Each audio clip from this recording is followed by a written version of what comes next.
Okay, so continue with the treatment of Congress and the Federalist Papers. So again, basically, Madison argues basically people were concerned that there would not be enough representatives in the House of Representatives. Madison argues that, first of all, the point is to avoid a mob mentality. And part of what that means is just people being irrational and therefore unjust. Part of what it means is also, just as we talked about there at the end, as he talks about in Federalist 58, once you pass a certain point, the more people you have in the assembly, the fewer people you have actually controlling the assembly. So not only do you create a mob, which is going to be bad for various reasons, what you actually do is make it less democratic, because again, if you have 100 people, they can at least maybe actually deliberate, interact with each other, 200 maybe in a meaningful way. Once you cross a certain point, once you have too many, then you have a relatively small clutch of people controlling everybody else. And so then not only do you have a mob, it's not even a very democratic mob, because really there are relatively few people controlling everyone else. And again, it's easier for them to hide behind everybody else because the numbers are so large. And sometimes in a way this is a very undemocratic argument. It's a very, you could say in a way, a very cynical, or not necessarily cynical, but just a very pessimistic argument about what people are actually like. It will be hard to find even a few hundred good representatives who will actually be able to engage in the work of government in a very meaningful, independent way. Sometimes those students respond very well to this idea because they say, well, yeah, when we do group projects, we notice usually one or two people do all the work. And of course, they're always impressed by how unfair that is. But also, of course, then they realize, well, that means one or two people are really controlling the content, and expand that on a large enough scale, and you have something like that with Congress. That was Madison's concern, or again, these were all signed Publius. Okay. The other point about the number of representatives, and this is in slide 23. Madison says Congress is not going to legislate on every tiny little local matter. If you're talking about where to put a through road or a bridge, or where to build a little dam somewhere in Comanche County, or a county in Massachusetts or wherever, Congress isn't going to be making those decisions. Congress is making very large, big picture national decisions. That's why it's the national government. They're dealing with these huge national questions, not with state questions, certainly not with local questions. If you're dealing with local government, yes, then you need every little local interest represented in order to make it democratic, in order to make everybody feel like their voice has been heard. But that's not what Congress is going to do. Congress is going to be dealing with things like laws for the entire country, regulating commerce, treaties, things like that.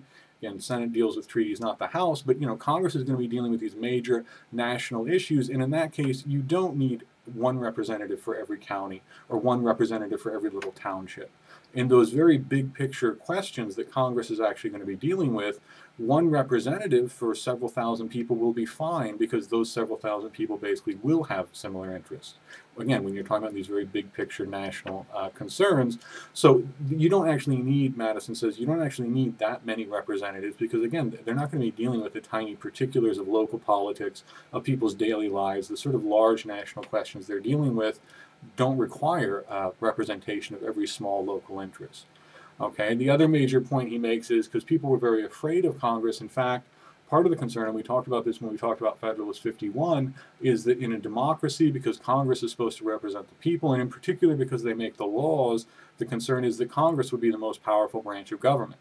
So Madison talks in Federalist 51 about how it will be divided internally, and in Federalist 55 he talks about how the power of Congress is limited both by the other branches and by state governments. So again, you have the power of Congress is limited by the other branches at the federal level, and is limited by state governments when it interacts with state governments, as it inevitably will. Okay, so that covers Congress. Then we move on to Senate. Now, originally, the senators were actually elected by state legislatures. Okay, and we'll see how this was important when this changed for civil rights, because when senators stopped thinking of themselves as representatives of the state, of the individual states, then arguments about states' rights came to be much less meaningful to senators from, say, Ohio or Massachusetts, states in the North. I mean, in the South, when segregation was at issue, of course, states' rights still meant a lot. That's who was making the states' rights arguments.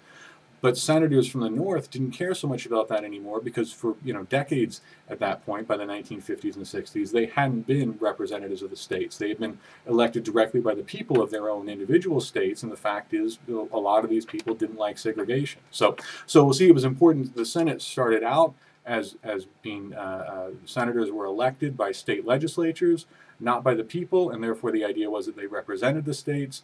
As the slide says, a quote from Madison, one branch of the legislature is representation of citizens, the other of the states. So originally the Senate represented the states was the idea.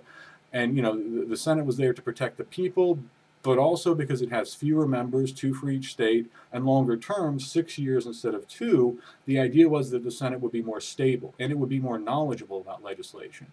People would go there for longer periods. They would have 6 years to really learn, at least 6 years to really learn the ins and outs of legislation, how it worked, to really understand, okay, if we're going to be in charge of ratifying treaties, how do treaties actually work? What is the American national interest? How do we interact with countries in Europe? These are complicated questions, and the idea is, as well as the legislation that the Senate works on, the idea is you want people to have longer to really learn this, and you want more stability. You want more continuity.